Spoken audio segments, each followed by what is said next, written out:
On September 2, 2025, the U.S. military struck a vessel in international waters in the southern Caribbean. President Donald Trump said 11 people were killed. Less than 2 weeks later, on September 15th, the United States hit again. This time, another alleged Venezuelan drug boat. 3 people were killed. And now, a third boat has been sunk. Details remain unclear. How many people died? What gang they belonged to? Or whether drugs were even on board? 3 strikes, 3 boats, dozens dead, and a storm of questions. Hello and welcome to Connecting the Dots. I'm Unman Bhattacharya. Let's break down what's happening between the US and Venezuela, why Washington is now treating drug traffickers like al-Qaeda, and what Donald Trump's real goal might be.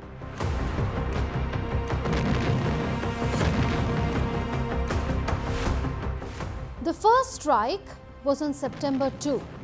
Washington claimed the boat was tied to the Venezuelan gang Tren de Aragua and carrying drugs. Venezuela rejected that, calling the victims civilians. The second strike was on September 15th. Trump declared the target was carrying cocaine and fentanyl and run by narco-terrorists. But again, no solid evidence was shared publicly. The third strike was on September 16. The details remain scarce. Who was on board? Was it drugs? Was it really gang-linked? The US has not proved it yet. So what's really happening here? Shortly after the strikes, the language in Washington sharpened. Stop sending drugs into the United States. We knocked out actually 3 boats, not 2, but you saw 2. And the problem is there are very few boats down in the water. There are not a lot of boats down in the water. I can't imagine why. Not even fishies, okay? Nobody wants to take a fish. So it's one of those things. But I would take to it very strongly. Stop sending people from a prison into our town. FBI Director Kash Patel said that drug traffickers should be treated like al-Qaeda after 9/11. I'm thankful that the Trump administration has designated these cartels and narco-traffickers as foreign terrorist organizations is because we must treat them like the foreign terrorist organizations post 9/11. We must treat them like the al-Qaedas of the world because that's how we're operating. Defense Secretary Pete Hegseth agreed, framing violent cartels as national security threats. And this is key. Labeling gangs as terrorists allows for military strikes, fewer legal restrictions, and presidential war powers. Now, who exactly is this gang Tren de Aragua at the center of the storm? Tren de Aragua began as a prison gang in Tocaran, Venezuela, led by Hector Guerrero Flores. It expanded into a transnational network accused of drug trafficking, extortion, sex trafficking, and kidnappings. Its footprint now spans countries like Colombia, Ecuador, Peru, and Chile. The United States has designated it a foreign terrorist organization. At the same time, Washington has been quietly escalating its military presence. American warships are patrolling the Caribbean. F-35 stealth jets are operating from Puerto Rico. Marines and aircraft have been deployed nearby. Trump insists these are kinetic strikes in international waters carried out under his war powers. But critics argue, is sinking boats and killing suspects without trial a violation of international and maritime law? But here's the twist. Venezuela denies that any of those killed in the boat strikes belonged to the gang. Then comes the political dimension. The US announced a $50 million reward for information leading to the arrest of President Nicolas Maduro.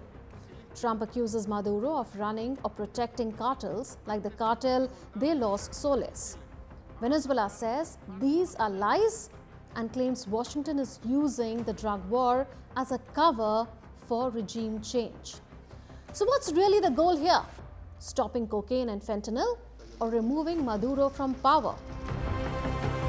No es una tensión. This is not tension, it is outright aggression, judicial aggression, when they criminalize us, political aggression with their daily threatening statements, diplomatic aggression, and ongoing military aggression.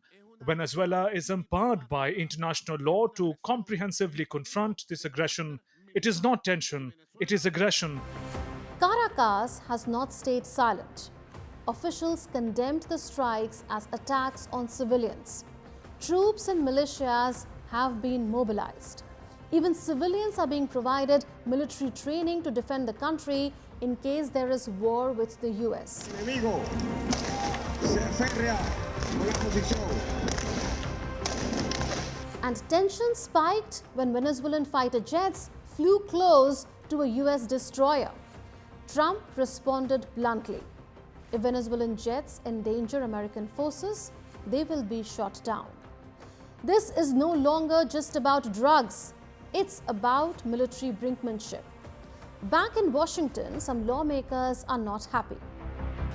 The U.S. Constitution gives Congress the power to declare war.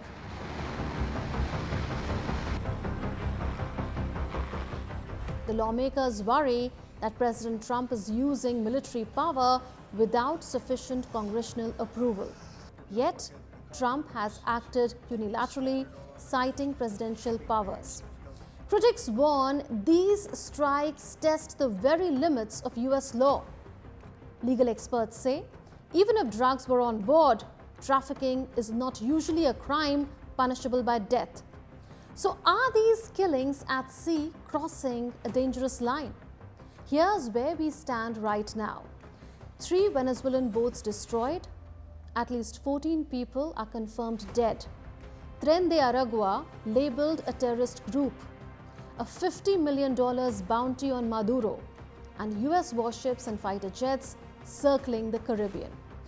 This marks a dramatic shift, using military force directly against drug traffickers beyond U.S. borders. But the big question remains unanswered. Who were the people killed? Where is the proof these boats carried drugs? And is this about narcotics or about politics in Venezuela? In times like these, one thing matters above all, and that is the facts.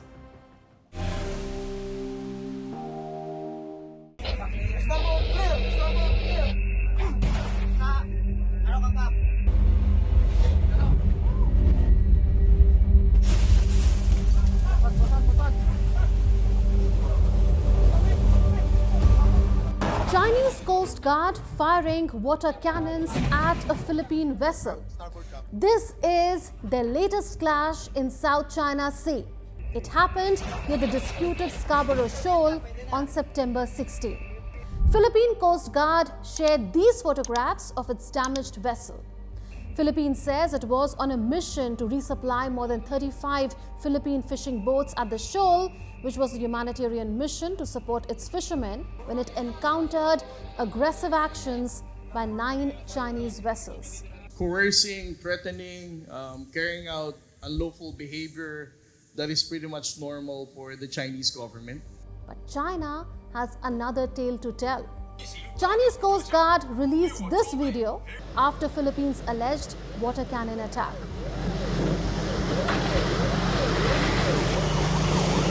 China claims 10 Philippine ships illegally invaded its territorial waters of the Scarborough Shoal from different directions.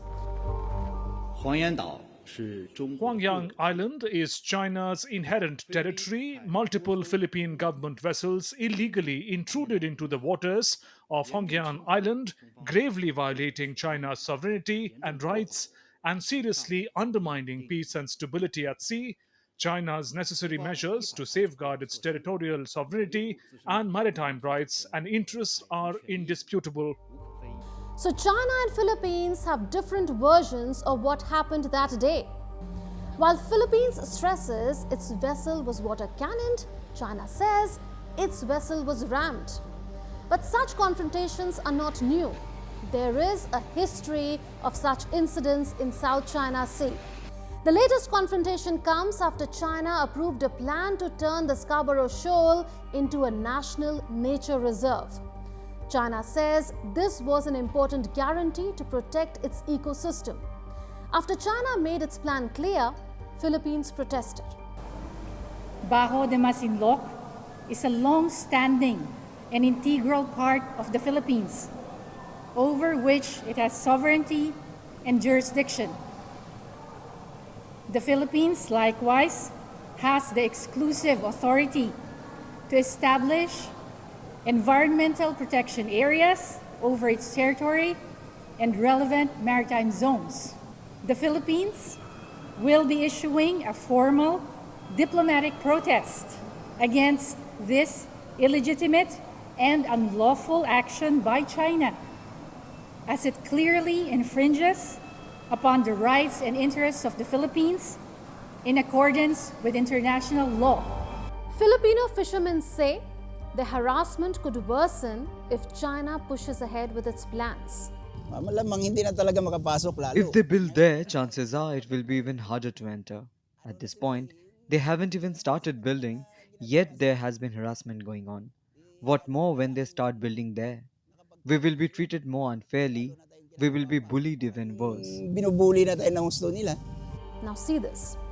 Philippines, Australian and Canadian warships are carrying out a 2-day maritime cooperative exercise.